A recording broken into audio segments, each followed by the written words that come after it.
State whether the currents and potential difference all will be same or different when in a circuit three bulbs of same voltage are connected in series. क्या पूछ रहा है? Whether the current or potential difference all are same. Different voltage are connected in series. Different voltage connected in parallel.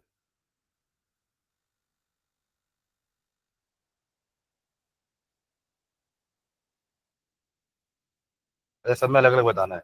तो same voltage are connected in series. तो इसमें आपका अगर series में तो करंट सेम रहेगा. सेम वोल्टेज है ना, पोटेंशियल डिफरेंस भी सेम रहेगा क्योंकि अच्छा नहीं, डिफरेंट हो जाएगा ना क्योंकि सीरीज में दो तीनों चारों वो अगर चार लगेंगे तो वो जितना भी पोटेंशियल डिफरेंस आप दे रहे होगे वो चारों एक आपस में बांट लेंगे, राइट. फिर same voltage are connected in parallel, तो यहाँ पे आपका करंट अलग अलग रहेगा बट पोटेंशियल डिफरेंस सेम रहेगा.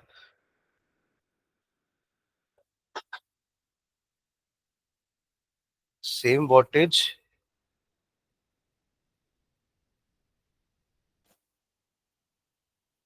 एक मिनट चलो करके देख लेते हैं. मान लो 25 वॉट के दो बल्ब है, ठीक है. सेम वोल्टेज बोल रहा है ना. अगर इसको अपन सीरीज में कनेक्ट करते हैं, ये रहा आपका एक बल्ब, ये दूसरा bulb, they are connected in series, ठीक है. मान लें चलो उसको 5 वोल्ट दे रहे हैं और दोनों सेम वोट के हैं, 25 वोट एंड 25 वोट, ठीक है. तो देखो रेजिस्टेंस दोनों का सेम ही रहेगा क्योंकि दोनों का वैल्यू सेम है, वोल्टेज सेम है. अपन पढ़ते हैं ना P is equals to V square by R. तो पावर सेम है दोनों का, दोनों को सप्लाई अपन, ये रेजिस्टेंस दोनों का सेम है क्योंकि दोनों का पोटेंशियल डिफरेंस सेम है, दोनों करंट भी सेम लेने वाले हैं, सीरीज में लगे हुए हैं. तो यहाँ पर ये डिवाइड होगा दोनों अलग अलग पार्ट में, मतलब सेम ही रहेगा क्योंकि दोनों ही सेम वोल्टेज के है ना. मतलब सेम यानी कहने का मतलब पूरा 5 नहीं जाएगा, पर 5 दो इक्वल पार्ट में डिवाइड होगा, तो वो 2.5 हो जाएगा. समझ रहे हैं क्या? अल्टीमेटली पोटेंशियल डिफरेंस तो दोनों का सेम ही हुआ. समझ रहे हैं मैं क्या बोलना चाह रहा हूँ? तो फर्स्ट क्वेश्चन में रहेगा दोनों सेम, ठीक है. Same voltage connected in parallel, तो यहाँ पे भी देखो दोनों अगर सेम वोल्टेज के हैं तो करंट भी दोनों सेम ड्रॉ करने वाले हैं आपके सर्किट से. दोनों को पोटेंशियल डिफरेंस 5 वोल्ट मिल रहा है, करंट भी दोनों सेम ड्रॉ करेंगे, तो यहाँ भी दोनों सेम रहेंगे जब तक आप सेम वोल्टेज ले रहे हो. जहां आपका वोल्टेज डिफरेंट हुआ ना, तो सीरीज में they will draw same current but potential difference अलग. डिफरेंट वोल्टेज का कनेक्टेड इन पैरेलल, तो पोटेंशियल सेम बट करंट अलग.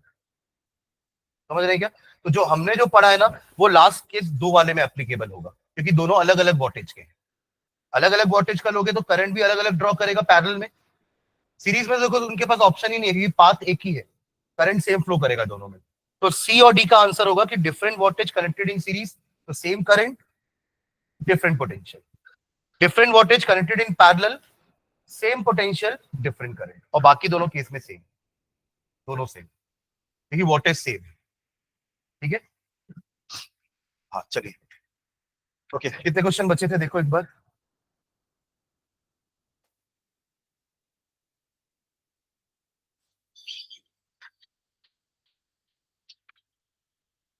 क्वेश्चन नंबर पढ़िए, क्या है क्वेश्चन नंबर 11.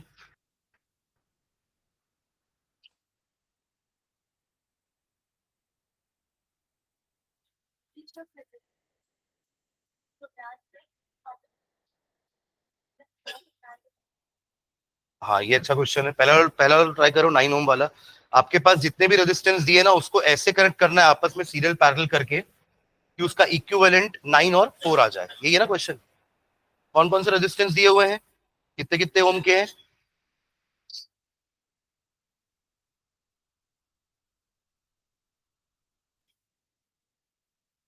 6 दिया हुआ है ना.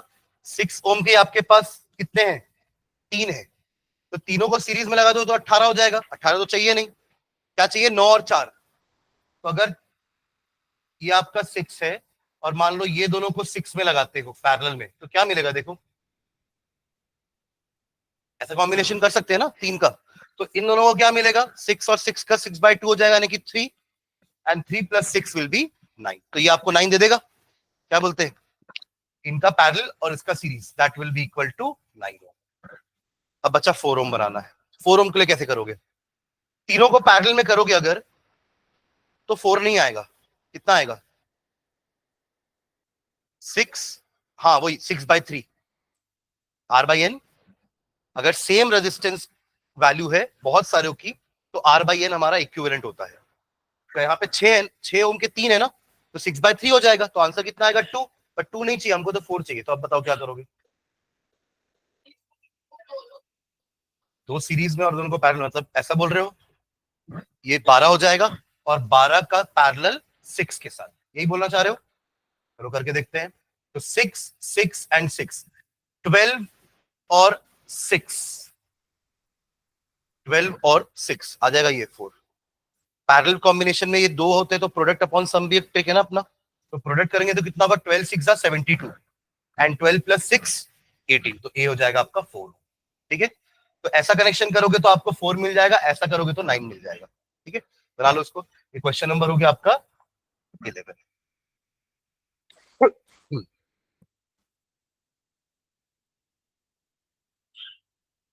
फॉर्मली ही लिखा हुआ है ये। हाँ, ऐसे शो करके दिखा दोगे तो कुछ और लिखने की जरूरत नहीं पड़ेगी फिर। आप चाहो तो इसको एक स्टेप और ले जा सकते हो आगे, कि पहले इन दोनों का 3 हुआ, फिर 6 + 3 9 हुआ। ऐसा एक जैसे अपन ने यहाँ पे 2 स्टेप में लाया ना, 2 डायग्राम बनाए यहाँ पर, वैसे यहाँ पे भी आप एक डायग्राम और बना सकते हो 6 का, और इन दोनों का पैरेलल हो गया 3 ओम, ये 6 ओम, और मिला करके हुआ अब 9 ओम। ठीक है, क्लियर है ये? इस टाइप का एक क्वेश्चन शायद इंटेक्स क्वेश्चन में भी होगा, आप लोग किए होंगे। आप लोग बोल रहे ना इंटेक्स क्वेश्चन पूरा किए हैं, तो इस टाइप का क्वेश्चन है कि इंटेक्स क्वेश्चन में भी रहा होगा। चलिए आगे बढ़ते हैं, है ना। वहां क्या क्या था? नहीं, 2 3 6 हमारे पास था, और बनाना क्या था इनको? 4 एंड 1। देखो इसको भी ट्राई करते हैं, चलो वापस से। अब आपके पास 2 ओम, 3 ओम और 6 ओम के रेजिस्टर्स हैं। आपको ऐसे कंबाइन करना है उनको कि एक बार वो 4 ओम की तरह बिहेव करे और एक बार 1 की तरह। तो 1 के लिए तो ट्राई करो एक बार तीनों को पैरेलल हो, तो क्योंकि देखो हम पैरेलल में जब भी तीनों रजिस्टर कनेक्ट होते हैं ना, उसका इक्विवेलेंट छोटे से भी छोटा आता है, और हमारा 1 तो 2 से भी छोटा है। हाँ है ना, हमारे तीनों रजिस्टर में सबसे छोटा रजिस्टर कौन है? 2 ओम का है। उसका हमको आंसर उससे भी छोटा चाहिए, यानी कि 1। तो एक बार ट्राई करो तो तीनों को पैरेलल करने में क्या हो रहा है। 1/RP is equals to 1/2 plus 1/3 plus 1/6। LCM क्या हो जाएगा? 6। यहां पे हो जाएगा 3 + 2 + 1, आ रहा है ना, तो 6/6 आ गया 1 ओम। 1/RP 1 ओम है, तो आरपी भी 1 ओम ही होगा। क्या बोलते हैं? चलिए बताइए 4 कैसे लेके आएंगे? 4,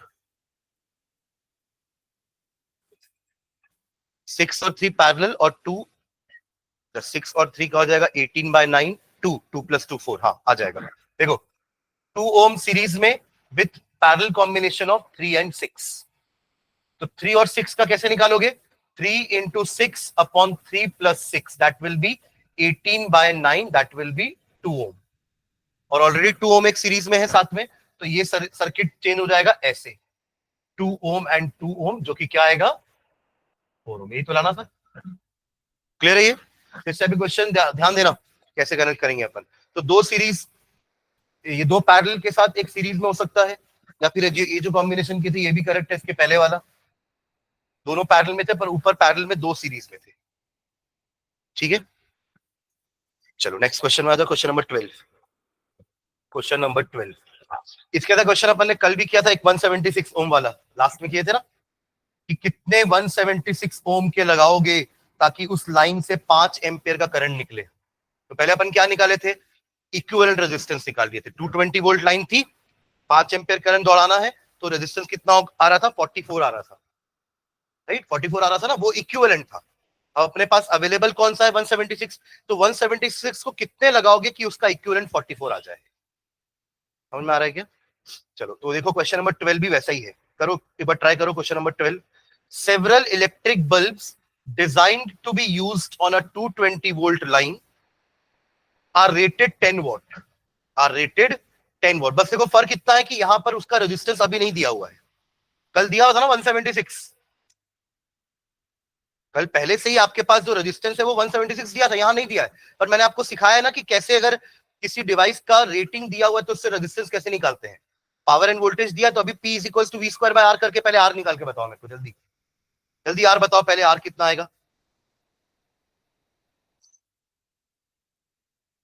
ये अपन आर निकाल रहे हैं बल्ब का, सर्किट का नहीं, बल्ब का रेजिस्टेंस निकाल रहे हैं, सुन रहे हो क्या? बल्ब का रेटिंग दिया है ना, क्या रेटिंग दिया बल्ब का?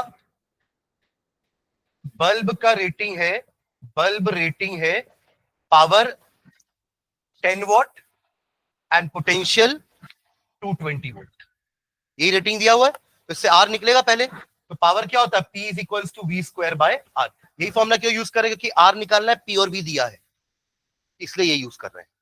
वरना P पावर आपका V इंटू आई भी होता है और पावर आपका आई स्क्वायर आर भी होता है, सुन रहे हैं क्या? But P is equal to V square bar R निकालना। चलो निकालो जल्दी, आर बताओ मुझे कितना आएगा? 4810, चेक करो फिर से, 4840। हाँ, अब सर्किट का रेजिस्टेंस निकालो, सर्किट का रेजिस्टेंस निकालो। सर्किट का रेजिस्टेंस के लिए आपको दिया ना कि पोटेंशियल डिफरेंस कितना अप्लाई कर रहे हैं अपन लैंप में, 220, और मैक्सिमम अलाउबल करंट कितना है? 5 एम्पियर। तो निकालो सर्किट का रेजिस्टेंस कितना होगा? वही V is equals to I R करके R is equals to V by I. अरे समझ में आ रहा है कि नहीं? दोनों अलग अलग चीजें कैलकुलेशन हो रही है ना, ये मत सोचना सर अपन रेजिस्टेंस तो निकाल चुके हैं। अरे ये बल्ब का रेजिस्टेंस है जिसको लगाना है आपको पैरेलल में, ताकि ओवरऑल रेजिस्टेंस बन पाए जो अभी आप निकालोगे। 44, देखो फिर वही आ रहा है। तो बताओ आप कितना लेना पड़ेगा? 4840 वाले कितने लगाओगे कि उसका पैरेलल कॉम्बिनेशन 44 हो जाए?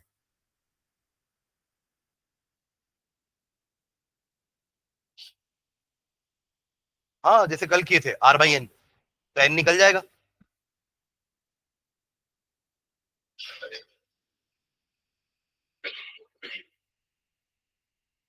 वैभव, वो प्रिंटर से निकाल ले बेटा, प्रिंटर पे ऊपर आया होगा क्वेश्चन।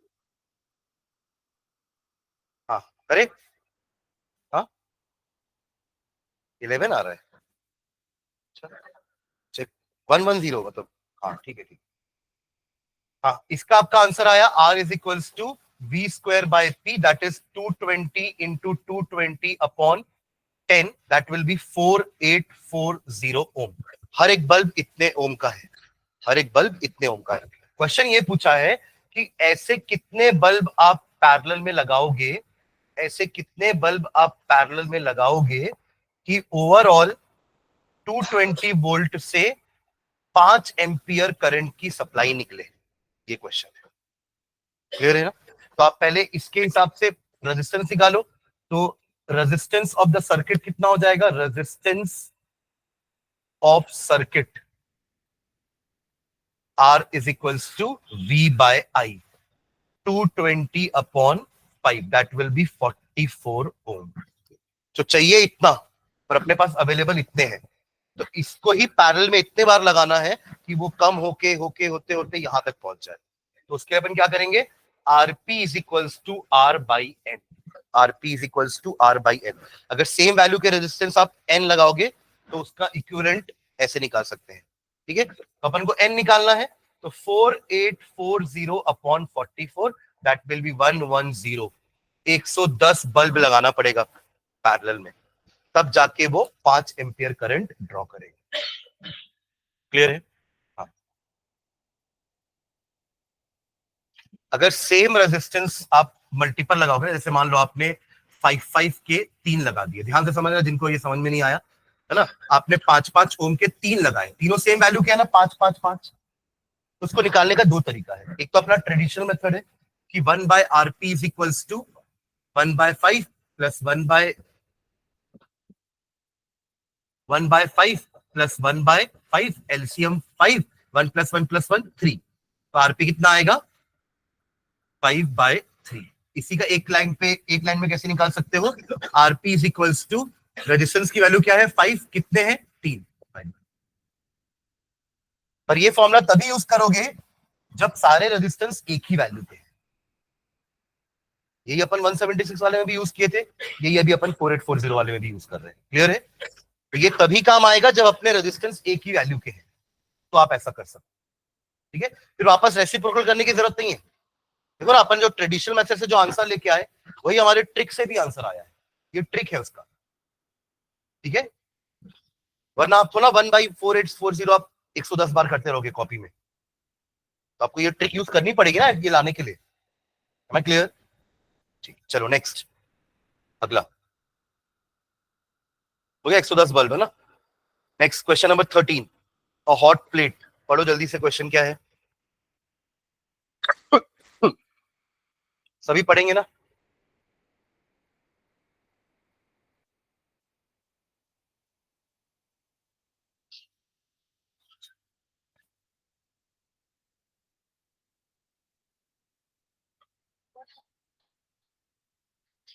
क्या बोल रहा है?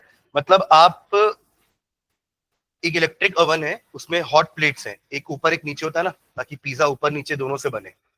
नीचे बेस बनाएगा और ऊपर से वो जो गर्म करोगे तो वो ऊपर से भी हीट करके ऊपर भी बनाएगा। हमारा केक में भी होता है ना कि केक में सिर्फ नीचे से गर्म नहीं करेगा, ऊपर से या साइड से भी कॉइल्स होती हैं जो उसको चारों तरफ से गर्म करती हैं, राइट? तो यहाँ भी वही चीज है। A hot plate of electric oven connected to a 20 volt line has two resistant coil. दोनों कॉइल गर्म होने वाली है, एक कॉइल का नाम ए है, दूसरे कॉइल का नाम बी है, दोनों का रेजिस्टेंस 24 ओम है, ठीक है। विच में बी यूज सेपरेटली, आप उनको अलग अलग भी यूज कर सकते हो, एक तरीका, यानी कि एक बार में एक ऑन दूसरा बंद। आप चाहते हो कि सिर्फ नीचे से पकाना है तो आप सिर्फ नीचे वाले को ऑन करो, ऊपर वाले को बंद रहने दो सेपरेटली। आप चाहते हो दोनों को पकाना है तो आप दोनों को सीरीज में भी कनेक्ट कर सकते हो, दोनों को पैरेलल में भी कनेक्ट कर सकते हो। तो देयर आर 3 मेथड्स, ठीक है। आपको इंडिविजुअली सबके करंट निकालने हैं। अगर सिंगल सिंगल को ऑन करोगे तो कितना कितना करंट जाएगा, दोनों को सीरीज में ऑन रखोगे तो कितना करंट जाएगा, और दोनों को पैरेलल में ऑन रखोगे तो कितना करंट जाएगा। हर बार आपका सप्लाई तो 220 वोल्ट का ही है, तो वी सेम है, बस आर चेंज होता जाएगा हर बार। एक बार आर दोनों का सीरीज होगा तो क्या होगा, ऐड हो जाएगा 48। एक बार आर दोनों का पैरेलल होगा तो क्या होगा, 12 हो जाएगा, वही 24/2 12 हो जाएगा, ठीक है। चलो निकालो जल्दी से, पहले सीरीज निकाल लो, पहले सीरीज निकालो, निकाले। व्हेन कनेक्टेड इन सीरीज तो आर इक्विवेलेंट क्या हो जाएगा, 48। हाँ, पहला केस है when connected in series, when connected in series तो आर इक्विवेलेंट हो जाएगा, इक्यू मतलब इक्विवेलेंट, उनका एडिशन कितना हो जाएगा, 24 प्लस 24 यानी कि 48 ओम का रेजिस्टेंस हो गया, करेक्ट। तो करंट क्या हो जाएगा, I is equals to V by R, that will be 220 upon 48। कितना आ रहा है आंसर? फिर when connected in parallel, when connected in parallel तब आर इक्विवेलेंट हो जाएगा आपका, हाँ 12। कैसे निकाले, वही प्रोडक्ट अपॉन सम भी कर सकते हो ना, प्रोडक्ट अप सॉरी,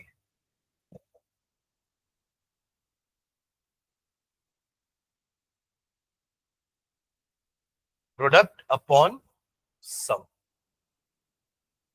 ठीक है। कितना बोले आप लोग, 12 ना, वही आएगा, डिवाइड बाय 2 करेंगे तो, है ना, 12 ओम। तो अब आई कितना हो जाएगा आपका, 220/12।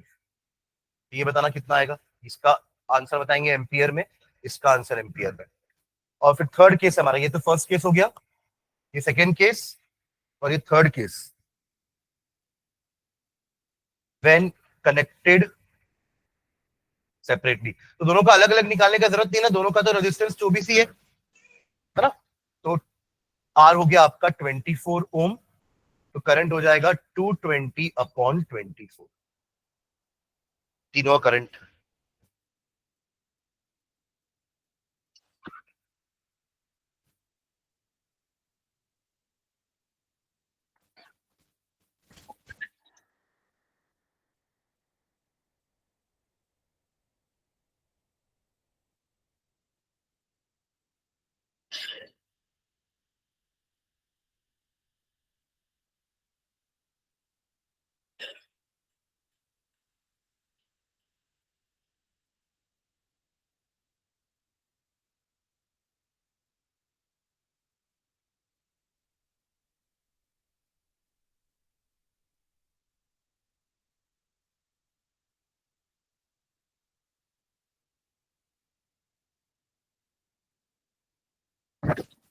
आया तीनों केस में करंट, सबसे ज्यादा किस में आ रहा है, पैरेलल में, क्योंकि पैरेलल में रेजिस्टेंस कम हो जाता है तो करंट ज्यादा ड्रॉ करेगा।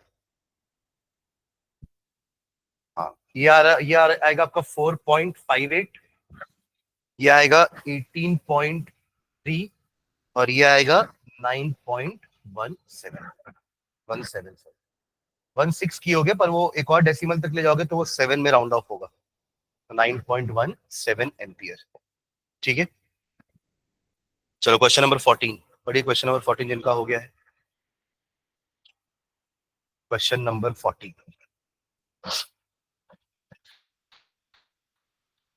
Compare the power used in the 2 ohm resistor in each of the following circuit. Power निकालना है 2 ओम पर, तो पावर का फॉर्मूला आर वाला क्या है, आई स्क्वायर आर, है ना। Compare the power used in a 2 ohm resistor in each of the following circuit. पहला सर्किट क्या है देखो, अ 6 वोल्ट बैटरी, बीच में रख दो यहां पर, a 6 volt battery in series with 1 and 2 ohm resistor. बनाओ तो यार सर्किट, पहले एक 6 वोल्ट की बैटरी लगाओ और सीरीज में 1 और 2 ओम का रेजिस्टर।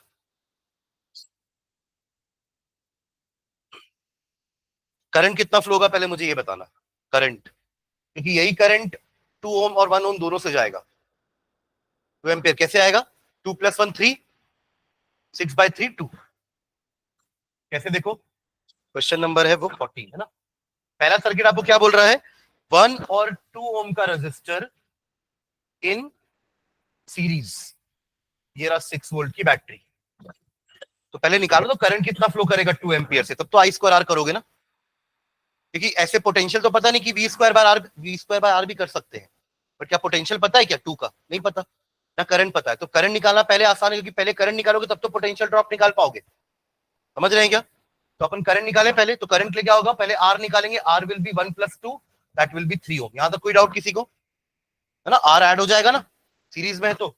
ओके, तो करंट क्या हो जाएगा, I is equal to V by R, ohm's law. तो वी इज 6, आर इज 3, कितना आया आंसर, ये 2 एम्पियर दोनों से फ्लो होने वाला है, यही 2 एम्पियर दोनों से फ्लो करेगा। तो पता चल गया 2 ओम में कितना करंट फ्लो करने वाला है, 2 एम्पियर। तो आप पावर निकालेंगे, P is equal to I square R, I square यानी 2 का स्क्वायर इंटू 2, कितना हो जाएगा 8 वॉट, कितना आएगा 8, पावर निकाल रहे हैं ना, यूनिट विल बी वॉट। ठीक है, अब दूसरा केस क्या बोला है, दूसरा केस सेकंड बनाओ, second circuit, at 4 volt battery in parallel with 12 and 2। चलो अब निकालो, यही सेम फंडा यहां यूज करोगे, यहां करंट निकालने की जरूरत नहीं पड़ेगी, क्योंकि पोटेंशियल दिया है ना पहले से ही, पैरेलल है ना भाई। अब चाहो तो करंट भी निकाल सकते हो, बट फिर वो लंबा प्रोसेस हो जाएगा। देखो 2 ohm 12 ohm connected in series with 4 volt, तो 2 और 12 दोनों को 4 वोल्ट मिल रहा है। अरे हाँ है ना, पैरेलल में तो दोनों कनेक्टेड रहते हैं ना। पैरेलल को अपन पहचानते ही ऐसे हैं कि उस डिवाइस के दोनों एंड सप्लाई से कनेक्टेड होंगे, तो वो पैरेलल है। यहां ऐसा नहीं था, देखो इसका सिर्फ एक एंड सप्लाई से कनेक्टेड है, दूसरा एंड तो ना कनेक्टेड है सप्लाई से। इसका भी सिर्फ एक एंड कनेक्टेड है सप्लाई से, दूसरा एंड नहीं कनेक्टेड सप्लाई से, तो ये सीरीज हुए। पैरेलल में देखो, इसका ये दोनों एंड सप्लाई से कनेक्टेड है, इसका भी दोनों एंड सप्लाई से कनेक्टेड है, ये दोनों पैरेलल हुए, यानी दोनों को 4 वोल्ट मिल रहा है, दोनों को क्या मिल रहा है, 4 वोल्ट। ठीक है, अब देखो ये वही आपका वही बात होगी, ये दोनों अलग अलग वोल्टेज वाले हैं, तो दोनों में अलग अलग करंट जाएगा। सेम वोल्टेज वाले होते तो सेम करंट जाता दोनों में। ठीक है, तो चलो ये हो गया आपका 4 वोल्ट। ठीक है, तो P is equals to V square by R, ये भी तो फॉर्मूला है आर वाला, ये भी यूज कर सकते हैं, यहां भी कर सकते थे, बट बी नहीं पता था।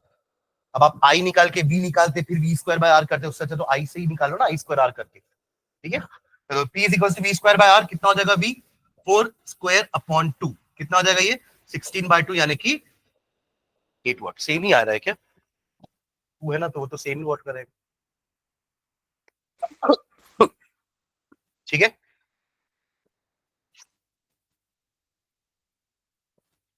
क्लियर है। चलो नेक्स्ट क्वेश्चन, क्वेश्चन नंबर 15 पढ़िए, क्वेश्चन नंबर 15।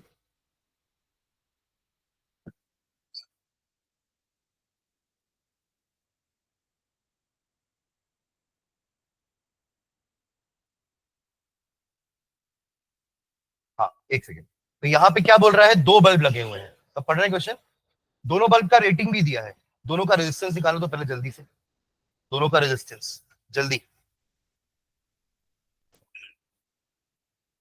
2 लैम्प्स एक का रेटिंग है 100 वॉट 220 वोल्ट और दूसरे का रेटिंग है 160 वॉट 220 वोल्ट। तो दोनों का पहले मुझे रेजिस्टेंस बताइए, वही P is equals to V square by R करके। हाँ, एक तो अपन पीछे भी बनाया ना, सेम सेम तो है ना ये वाला भी। हाँ, तो resistance of first lamp, question number है 15। Resistance of first lamp, R1 नाम दे दो इसको, क्या हो जाएगा, इसका पावर कितना है, फॉर्मूला होता है वी स्क्वायर बाय आर, तो 220 का स्क्वायर अपॉन इसका पावर है V square by P, sorry V square by P. हाँ, पावर कितना है इसका 100, दैट विल बी 484 ओम। ये तो अपन पीछे भी निकाल चुके हैं, ठीक है। Resistance of second lamp, resistance of second lamp, R2 नाम दे देते हैं वी स्क्वायर बाय पी, तो 220 का स्क्वायर अपॉन इसका पावर कितना दिया हुआ है 60, तो 220 इंटू 220 अपॉन 60, एक एक जीरो कैंसिल करोगे, ये 11 टाइम्स में, ये 3 टाइम्स में, हाँ कितना आएगा ये 2420 बाय 3, दैट विल बी 806.666 चलता रहेगा, 67 ओम कर लेना। ये दोनों का रेजिस्टेंस आ गया, क्लियर है यहां तक। अब आगे का क्वेश्चन क्या बोल रहा है, what current is drawn from the line if the supply voltage is 220। दोनों को पैरेलल में लगा रहे हैं ना, दोनों को पैरेलल में लगा दिए और अब 220 वोल्ट लाइन में करंट निकालना है। थोड़ा सा कैलकुलेशन इसका ज्यादा रहेगा पैरेलल कॉम्बिनेशन निकालने के लिए। एक आपका कितना है 484 ओम का है और दूसरा आपका 806। अगर आप उसको कन्वर्ट नहीं भी करते हो ना फ्रैक्शन में या डेसिमल में, तो उसको आप 2420 रहने दो फिलहाल, ताकि थोड़ा सा आपको कैलकुलेशन में इजी पड़े। अभी इसको आपको वो करना है, पैरेलल कॉम्बिनेशन निकालना है वन बाय करके या प्रोडक्ट अपॉन सम करके, कोई भी एक मेथड से करोगे ना, तभी तो आप निकाल पाओगे करंट कितना ड्रॉ कर रहा है। यहाँ पे आपका कितना लाइन है 220 वोल्ट का लाइन है और यहाँ पे करंट पूछ रहा है आपको निकालना, करंट है एक्चुअली। तो आई क्या होता है, I is equals to V by R, तो वी तो है, आर है क्या, आर दोनों का अलग अलग है, अपन को तो करंट सर्किट का चाहिए ना, तो इक्विवेलेंट निकालना पड़ेगा। तो आपको आरपी निकालना पड़ेगा, RP is equals to product upon some.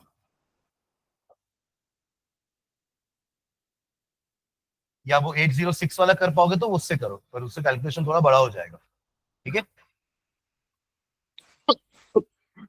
Calculator से कर रहा है तो जैसे इसी पे किया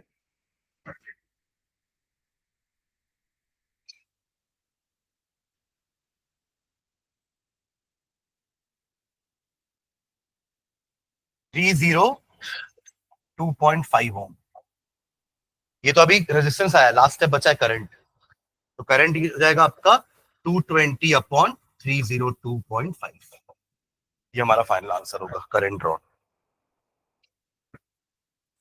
पॉइंट हटाने के लिए आप एक जीरो ऊपर ऐड कर दो और यहाँ नीचे पॉइंट हट जाएगा, कैंसिल हो रहा है, 2 से तो कैंसिल कर दो 440 टाइम्स में और ये 605 टाइम्स में, और आगे जा सकता है तो 88 टाइम्स में और ये 121 टाइम्स। बस ये 11 से भी जाएगा ना, 8/11 0.7, कैसे बन 77 ना, 30 बचा 22, 0.728, तो 73 कर दे क्या उसको, 73 0.728 जाएगा राउंड ऑफ करके 0.7,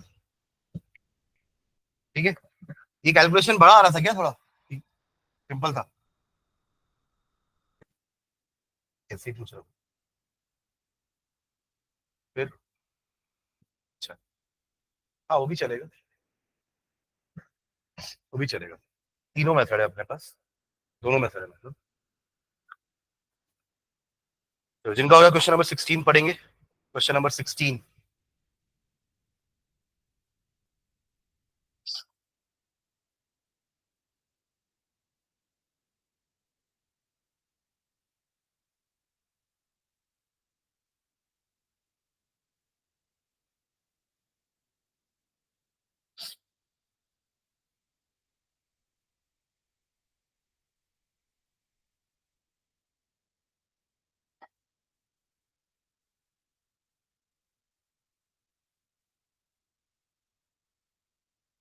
पढ़ रहे हैं क्वेश्चन नंबर 16।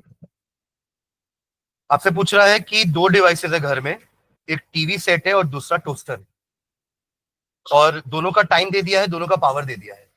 टीवी 250 वॉट का है, 1 घंटे चल रहा है, और टोस्टर 1200 वॉट का है, 10 मिनट चल रहा है। तो कौन ज्यादा एनर्जी कंज्यूम कर रहा है? तो ऐसे बिना आप सॉल्व के नहीं बता पाओगे, है ना। तो एनर्जी क्या होता है? Power into time. एनर्जी क्या होता है? पावर इंटू, दोनों का पावर दिया है, दोनों का चलने का समय भी दिया है, टाइम।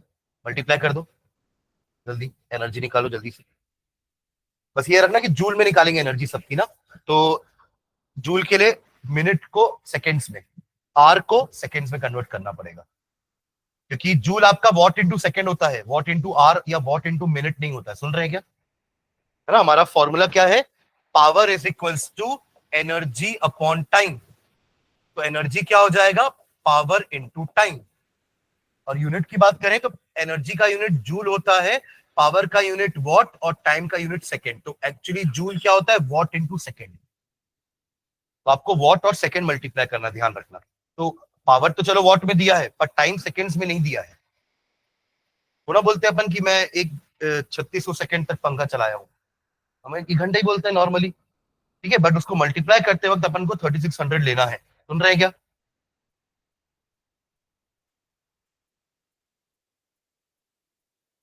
टीवी का आ रहा है 9 लाख, यानी कि 9 × 10⁵ लिख दूं, है ना। ओके। और टोस्टर का ऐसे लिखना नहीं, डायरेक्ट निकालोगे ना। टोस्टर का 7,20,000, यानी कि 7.2 × 10⁵ 7,20,000 ना। और आप बोल रहे हो 9 लाख, यानी टीवी ज्यादा पावर ले रहा है। ये बाकी लोग भी कैलकुलेट करो, आ रहा है क्या इतना। इसको नहीं देखना है ना, कैलकुलेट करो। फॉर्मूला अपने पास है, energy is equal to power into time. बस अब तो बता दिया मैंने, अब बस आपको मल्टीप्लाई ही तो करना है बस। आप लोग आगे बढ़ो, question number 17।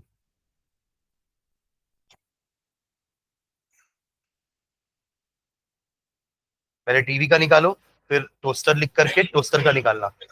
Energy is equal to power into time. आ रहा है? हम्म, ठीक है। टीवी का ना, हाँ, 9 लाख। उसको पर लिखते हैं ना, ऐसे अच्छा लगता है लिखना, सुंदर दिखता है थोड़ा सा। 9 × 10⁵ हाँ, नहीं गलत है, बिल्कुल गलत नहीं। कोई गलत नहीं कर सकता, दुनिया की कोई ताकत गलत नहीं। ठीक है, तो आंसर फाइनल कंक्लूजन क्या होगा? हाँ, energy used by TV set is more. Energy used by TV set is more. और इसी को किलोवाट आवर में निकालने बोलता तो निकाल लेते ना। किलोवाट आवर में कैसे करते? किलोवाट आवर में ध्यान दो इधर, 250 वाट हो जाता 0.25 किलोवाट, क्या बोलते हो? और 1200 वाट हो जाता 1.2 किलोवाट, करेक्ट। और आर में कन्वर्ट करते तो टीवी का तो लिखा हुआ है, कितना घंटा लिखा टीवी का? 1 घंटा, यानी कि इतना यूनिट 0.25 किलोवाट आर। और इसका कितना लिखा है? 10 मिनट ना। 10 मिनट को आर में कन्वर्ट करोगे तो 10/60, 1.2 डिवाइड बाय 6 कितना हो जाएगा? 0.06 होगा, 0.2। तो यहां से भी समझ में आ रहा है कि इसने ज्यादा यूनिट कंज्यूम करी है। समझ रहे हैं? वो 0.25 है, ये 0.2 है ना, तो ज्यादा वो हुआ ना। तो अगर आपको कमर्शियल यूनिट में निकालने बोलेगा तो ऐसे निकाल सकते हैं, जूल में निकालने बोलेगा तो ऐसे, और कुछ नहीं बोला तो कुछ में भी निकाल। और वो मिनट आवर्स में नहीं होना चाहिए, मिनट सेकंड में नहीं होना चाहिए। समझ रहे हैं क्या बोल रहा हूं मैं? या तो जूल या तो किलोवाट आवर। तो जूल में करने के लिए अपन ने टाइम को सेकंड्स में कन्वर्ट किया, और आर में कन्वर्ट कर, किलोवाट आवर के लिए अपन ने टाइम को आवर्स में कन्वर्ट किया, और पावर को भी किलोवाट में कन्वर्ट किया, वॉट से। क्लियर है दोनों चीजें? दोनों ही एनर्जी का यूनिट है, जूल भी एनर्जी का यूनिट है और किलोवाट आर भी। अपन ने तो इन दोनों का रिलेशन भी देखा है कि 1 kilowatt hour is equals to 3.6 × 10⁶ joules. Clear है? आगे बढ़े, चलो। क्वेश्चन नंबर 17 पढ़िए। Question number 17, an electric heater of resistance 8 ohm draws 15 ampere from the service means 2 hours। ऐसा लिखा है क्या? 2 hours। Calculate the rate at which heat is developed in the heater. Resistance दिया है आपको, करंट दिया है, तो एक्चुअली वो 2 आवर्स तो ऐसे ही दिया है कंफ्यूज करने के लिए, उसकी जरूरत भी नहीं थी। तो क्या आपको क्या निकालने बोला है? रेट एट विच मतलब पावर निकालने बोला है। Rate at which energy consume मतलब पावर है वो। सुन रहे क्या? आपको एनर्जी निकालने नहीं बोल रहा है। M I clear? रेट अगर नहीं होता ना तो सिर्फ हीट निकालने यानी कि एनर्जी निकालने बोलता, बट क्योंकि अब हीट के आगे रेट भी लिखा हुआ है, तो rate at which heat is develop मतलब पावर पूछ रहा है, नॉट एनर्जी। सुन रहे हैं क्या? याद रखना, रेट वर्ड आया मतलब टाइम से डिवाइड कर रहे हैं अपन, यानी कि पावर निकाल रहे हैं।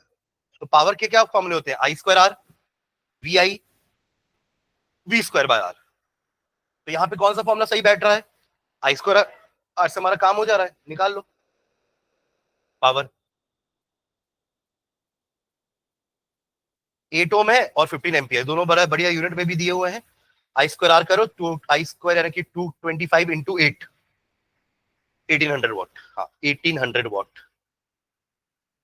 एनर्जी कंज्यूम करने बोलता ना तो फिर टाइम का जरूरत पड़ता आपको।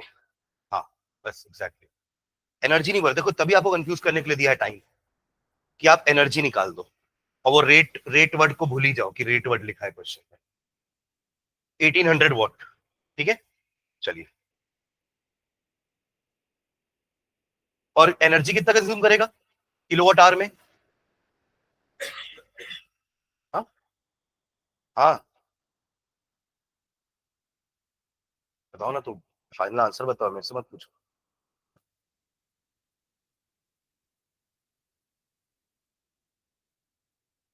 फाइनल आंसर बताओ भाई, मेरे साथ में कैलकुलेशन मत करो, मेरे को आता है multiplication addition.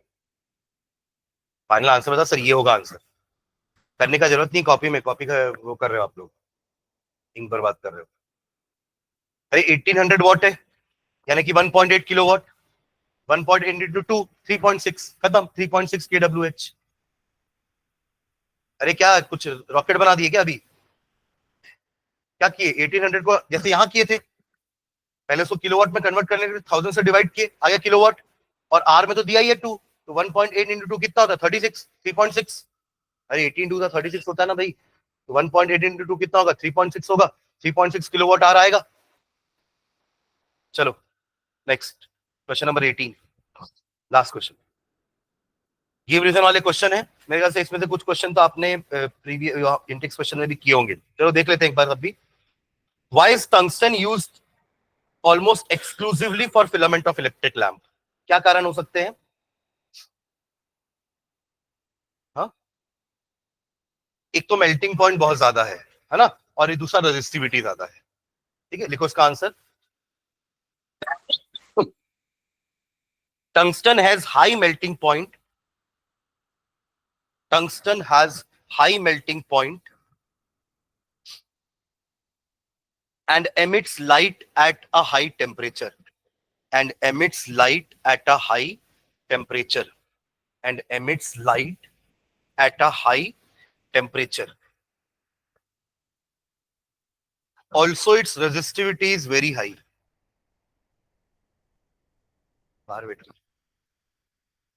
Also its resistivity is very high.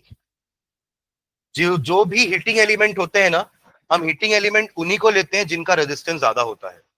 Copper को अपन हीटिंग एलिमेंट नहीं लेते क्योंकि उसका रेजिस्टेंस कम है। ठीक है, वो उतना गर्म नहीं होगा, गर्म करके रेड हॉट नहीं हो पाएगा।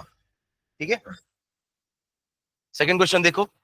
Y are conductors of electric heating devices such as, इसका भी सेम आंसर है कि हम ये सब डिवाइसेस को एलॉय से क्यों बनाते हैं? हम प्योर मेटल से भी तो बना सकते थे क्योंकि वो भी तो कंडक्टर होता है। तो अपन मेटल से नहीं बनाते क्योंकि अगेन मेटल की रेजिस्टिविटी कम होती है, रेजिस्टेंस कम होगा। तो ये जो अपने नाइक्रोम है ना, ये सब के क्या होते हैं? रेजिस्टिविटी ज्यादा होती है, तो ये हीटिंग एलिमेंट की तरह रेड हॉट होकर के चीजों को गर्म करेंगे। ठीक है, इसका भी सेम रीजन लिखना। Alloy, alloy has high resistivity, alloy बनाए इसलिए हैं रेजिस्टिविटी बढ़ाने के लिए। Alloy has high resistivity, alloy has high resistivity, so it can be used, so it can be used as a heating element, so it can be used as a heating element since high resistivity corresponds to, since high resistivity corresponds to since high resistivity corresponds to high resistance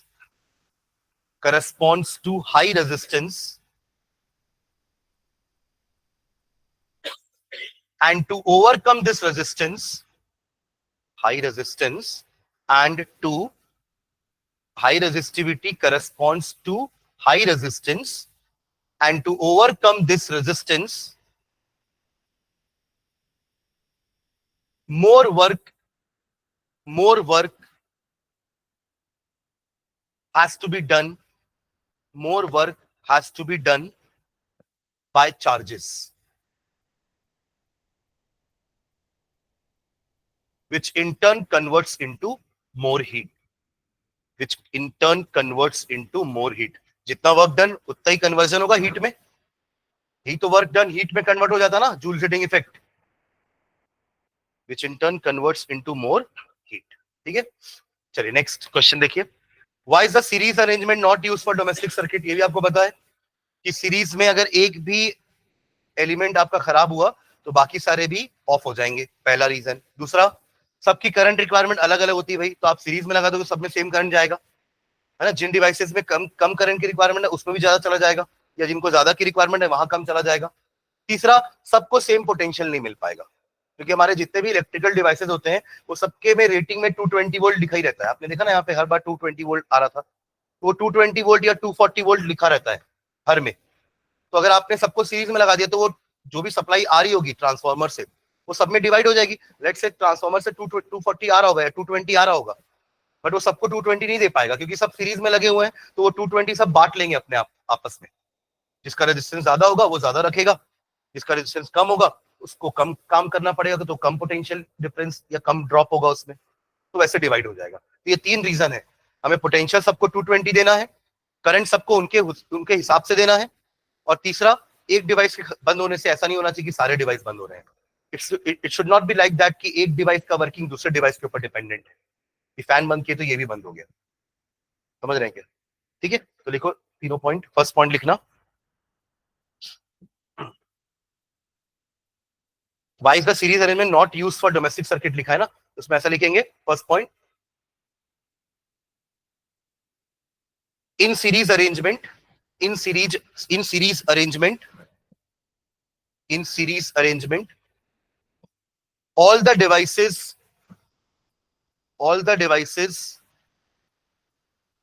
draws same current.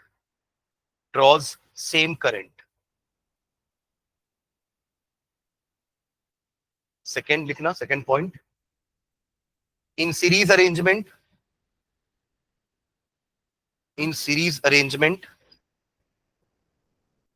potential difference gets divided. In series arrangement potential difference gets divided.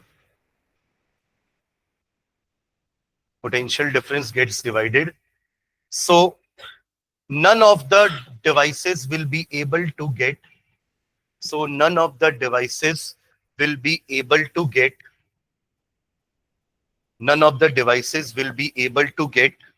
full 220 volt supply.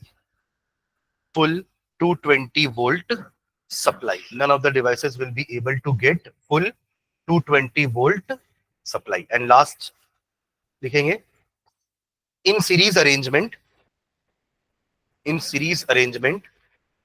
if any one of the device is faulty, in series arrangement,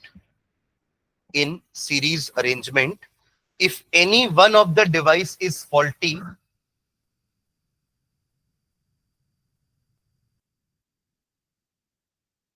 all the remaining devices are switched off. All the remaining devices are switched off.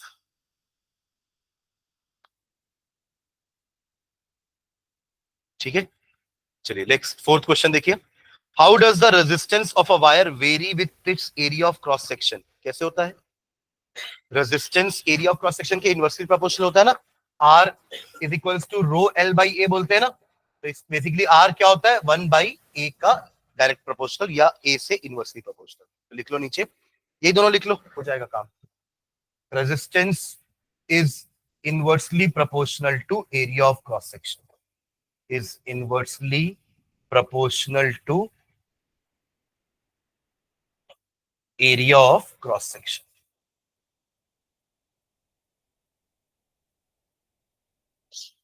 ठीक है. And last question.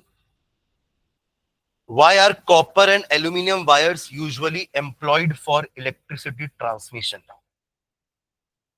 Resistance कम है, आराम से ज्यादा current flow करवा पाएंगे, है ना, दिखेंगे और सस्ते भी है. ऐसे तो सिल्वर का रेजिस्टेंस सबसे कम है ना, पर सिल्वर नहीं यूज कर सकते, महंगा हो गया, अब और महंगा हो गया सिल्वर, है ना. नहीं, तब भी बहुत महंगा हो जाएगा. Because of their low resistivity, reason इसका लिख रहे हैं question number 5. Because of their low resistivity, because of their low resistivity, these wires are extremely good conductors. Because of their low resistivity, these wires are extremely good conductors of electricity. These wires are extremely good conductors of electricity.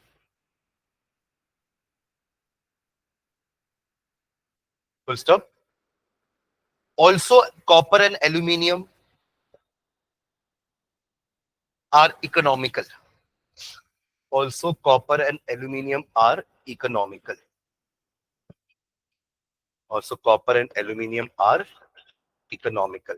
क्योंकि gold silver भी अच्छे conductors हैं, है ना, but अपन use copper aluminium ही कर रहे हैं बिकॉज ऑफ इट्स इकोनॉमी. ठीक है, तो ये हमारा इलेक्ट्रिसिटी खत्म हुआ. नेक्स्ट चालू करेंगे, हैंड डाल दीजिए, magnetic effect of electric current. Magnetic effects of electric current. Magnetic effects of electric current. इसमें अपन क्या क्या पढ़ने वाले हैं समझना. पहले अपन देखेंगे कि मैग्नेट क्या होते हैं, है ना. पहले मैग्नेट समझना जरूरी है कि व्हाट आर मैग्नेट्स, उनकी प्रॉपर्टी कैसी होती है, कि वो उनके लाइक पोल्स रिपेल करते हैं, अनलाइक पोल्स अट्रैक्ट करते हैं. ये बाकी मैग्नेटिक मटेरियल जैसे कि आयरन, कोबाल्ट, निकल, इनको अट्रैक्ट करते हैं. ये सब उसकी प्रॉपर्टी है. आप एक बार मैग्नेट को अगर एक धागे से बांध करके ऐसे टंगा दोगे तो that bar magnet will always point towards north south direction. क्योंकि हर एक बार मैग्नेट का एक नॉर्थ पोल और एक साउथ पोल बोलते हैं अपन. तो north pole will be attracted by earth's south pole and south pole is attracted by earth's north pole. तो अगर ये अर्थ का नॉर्थ पोल है, अर्थ के अंदर भी एक बड़ा सा मैग्नेट होता है. सब बिलीव करते हैं कि अर्थ के सेंटर में भी बड़ा सा मैग्नेट है, जो हर मैग्नेट को हमेशा नॉर्थ साउथ के डायरेक्शन में इंक्लाइन कर देता है. ठीक है, और जो नॉर्थ के को पॉइंट कर रहा होगा वो आपका नॉर्थ पोल कहलाता है, और साउथ पोल आपका ज्योग्राफिकल वाला नॉर्थ पोल साउथ पोल की बात कर रहा हूँ. तो आपकी ज्योग्राफी में नॉर्थ पोल और साउथ पोल होता है ना, वो अपन निकालते हैं ना. मैग्नेटिक कंपास में हम मैग्नेटिक निडल ही होती है, वो बीच में जो निडल होती है that is actually a magnetic needle, और जो पॉइंटर होता है वो नॉर्थ पोल होता है, and that always point towards the north. That north pole of the magnetic needle always point towards the north. ठीक है, क्योंकि ऐसा बिलीव करते हैं कि नीचे जो अंदर जो मैग्नेट है उसका south pole geographical north pole की तरफ है और उसका north pole geographical south pole की तरफ है. करेक्ट. इसलिए हमेशा हर मैग्नेट को आप सस्पेंड करोगे तो वो लटका दोगे तो हमेशा नॉर्थ पोल नॉर्थ और साउथ की तरफ ही डायरेक्ट करेगा. कभी भी ईस्ट वेस्ट की तरफ लटका हुआ नहीं रहेगा, हमेशा वो नॉर्थ साउथ हो जाएगा अपने आप. ठीक है. फिर इसकी भी मैग्नेटिक फील्ड होती है, जैसे कि एक चार्ज की इलेक्ट्रिक फील्ड होती है, वैसे एक मैग्नेट की मैग्नेटिक फील्ड होती है. तो चार्ज की इलेक्ट्रिक फील्ड अपन क्या पढ़े थे कि एक एरिया जहां तक उसका इन्फ्लुएंस रहेगा उसको बोल रहे थे इलेक्ट्रिक फील्ड. कि ये पॉजिटिव चार्ज है तो ये अपना अट्रैक्शन रिपल्शन इतने एरिया तक ही शो करेगा. इन द सेम वे अगर एक मैग्नेट है तो वो भी अपना अट्रैक्शन रिपल्शन एक पर्टिकुलर एरिया में ही शो करेगा, वो कहलाती है उसकी मैग्नेटिक फील्ड. तो ये पार्ट हुआ अपना मैग्नेट का. क्योंकि अपना चैप्टर का नाम मैग्नेटिक इफेक्ट है, ऑलरेडी अपन ने करंट का हीटिंग इफेक्ट पिछले चैप्टर में पढ़ लिया है. इस चैप्टर में करंट का ही मैग्नेटिक इफेक्ट पढ़ना है. कहने का मतलब जब एक वायर में करंट फ्लो करता है ना तो वायर मैग्नेट बन जाता है, इट बिकम्स अ मैग्नेट. तो ऑस्टेड एक साइंटिस्ट थे, उन्होंने ये चीज डिस्कवर करी थी अपने एक्सपेरिमेंट के थ्रू.